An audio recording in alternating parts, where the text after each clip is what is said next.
Hi, my name is Chantelle Schulz, and I will be giving my informative speech. What if I told you that you were all going to die tonight due to the glass of water you drank this morning? You may scoff, it may be true, it may be a false alarm. But how do you know? The water didn't have a distinct taste or it didn't have an odd smell. Did you know that there's hundreds of pollutants in our water daily that we missee? According to the NRDC, nearly 77 million Americans got their drinking water from violated federal protections in 2015. And more than a third of this number relied on systems that did not meet the standards that were put in place for human health. I'm both an agricultural education major and a product of a rural farm. I've witnessed firsthand the man-made toxins that were ruining our water, and I'm also studying the toxic elements that are found in our water daily. Water contamination from old pipelines, feedlots, prior to those current, and chemicals that are placed for vegetation that seep into the soils, and the natural occurring toxic elements that occur depending on the geographic location. Have you given much more thought to the glass of water you drank this morning? Did you know that many pipelines currently run underneath Nebraska by our aquifer? There have been a lot of news coverages over the new proposed pipeline from Canada. Many environmentalists have come out completely against this idea. But what they're not telling you is a number of old pipelines that are already underneath the ground in Nebraska have already burst. Several energy experts who represent the oil and gas industry say that the Keystone XL pipeline, that is a 1,700-mile-long pipeline that will run completely throughout the world from Canada to Texas, pose less of a risk than the hundreds of pipelines that are already underneath the ground. The old pipelines pose a greater risk of leakage than the new XL pipelines due to the hundreds of accidents that have already happened from 2000 to 2018, along with already 12 accidents that have already happened this year. Besides pipelines, livestock play a large role in the contamination known as feedlots. The harmful effects from feedlots, past and present, plus the amount of chemicals and vegetations that are seeped into the soil, into our water supply.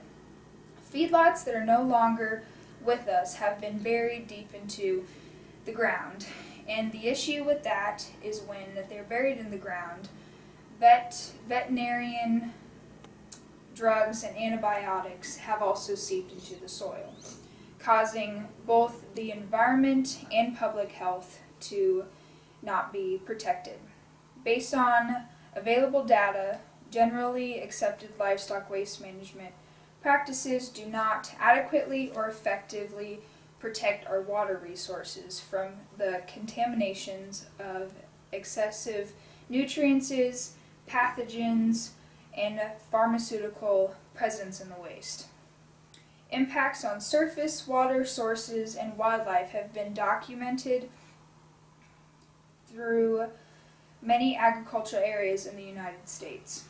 Environment health prospect contaminations from animal waste can enter the environment through the pathways in the soil, through leakages from poor constructed manure lagoons, resulting in an overflow and runoff from farm fields or atmospheric deposition followed by dry or wet fallouts.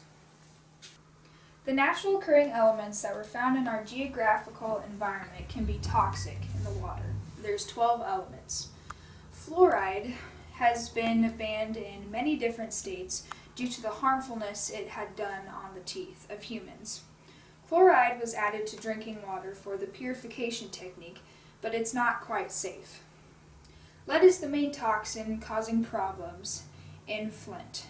Corroded pipes are releasing up to 10 times more lead in the water than it should be.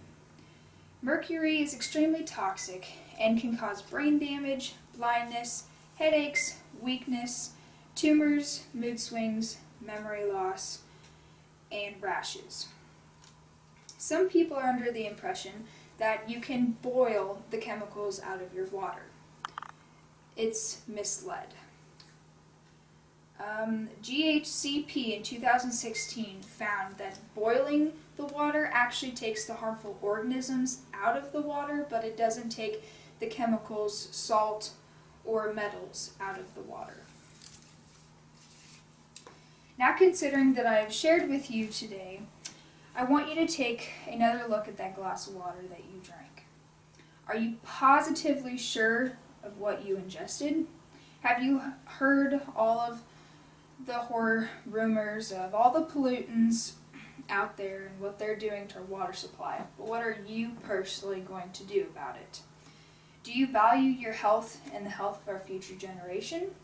Have you bought into the myth that buying water bottles help reduce the chemicals and pollutants? Hopefully through this speech I've been able to show you the larger picture of all the different ecosystems that are affected by contaminated water, and why we should take the urgent action to change our current habitats.